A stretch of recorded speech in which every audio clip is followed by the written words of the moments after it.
Welcome to the road to 1 million US dollars. Let's get right into the Bitcoin chart for today, starting on this 1 day time frame for Bitcoin, because currently, of course, we are still in this downtrend. However, at the same time, we still have this bearish divergence playing out in the charts here. Now, in the case that you are not familiar, typically a bearish divergence points towards either some choppy sideways price action or potentially some bearish momentum on that 1 day time frame, where so far, ever since confirming this bearish divergence, we have seen close to a 15% drop to the downside. And as I'm recording this video, I am not seeing signs of stopping yet. However, I will show you the short term for Bitcoin here in just a second. So zooming into the 4-hour time frame for Bitcoin, you can see that recently here we broke this small descending trend line. However, since then we've actually continued to drop lower as per my base case expectation, because for me, so long as we are trading below this bigger descending trend line,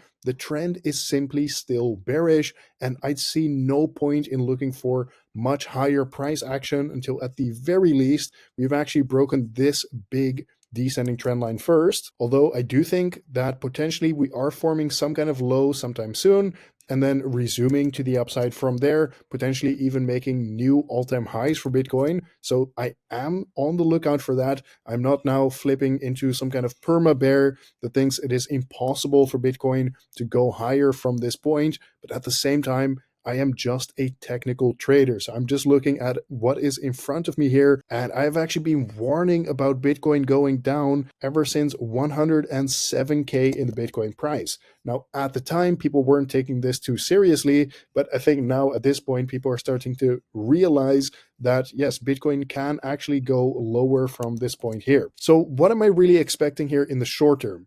Well, for this coming week that we are entering into right now, my base case expectation here is that we are going to undercut this previous low sitting at about 92.5K, because there is a lot of liquidity to the downside here. Now, you can see this big blue box is a big level of support sitting from about 93K all the way down to 91K. So potentially in the short term, we could even see some choppy sideways price action in this big level of support.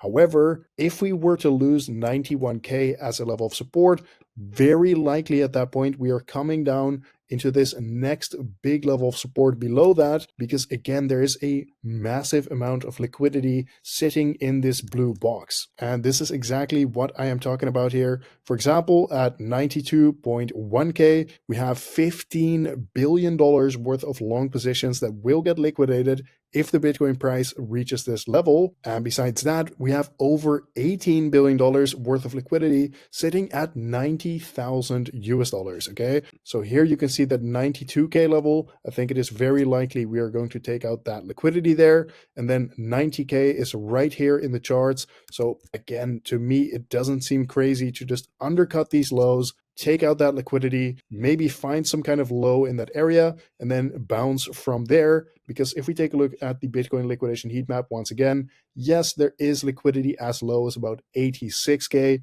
Potentially that could get taken out. Obviously, we'll have to wait and see. It's just good to know that there is liquidity there. However, after that, there is basically no liquidity until 75,000 US dollars. Okay, so to me, most likely outcome is sweeping, maybe as low as 86K, but likely 90,000 or something like that. And then from there, I would not be surprised if we actually reverse back to the upside, for example, to take out over $10 billion worth of liquidity at 100K once again. Now, I'm not just pulling that out of my ass and saying like, yes, we're guaranteed to go up.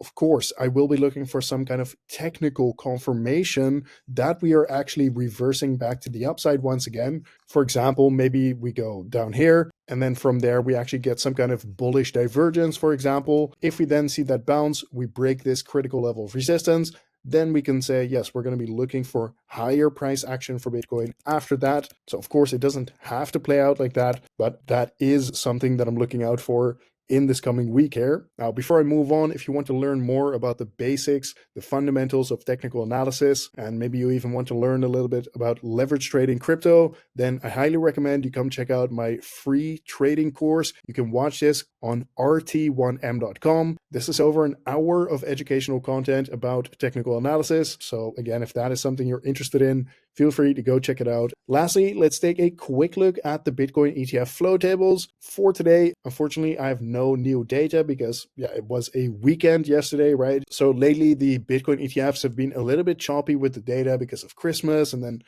weekend and stuff like that. However, now we're actually entering into a new week of trading, new opportunities. So let's get ready for that. And of course, as soon as I get new data from these Bitcoin ETF investors, I will share that in a video as soon as I get it. Either way, this has been today's market update. Don't forget to check out the free trading course. But regardless, if you do end up checking it out or not, thank you for watching once again, and I will see you tomorrow in the next one.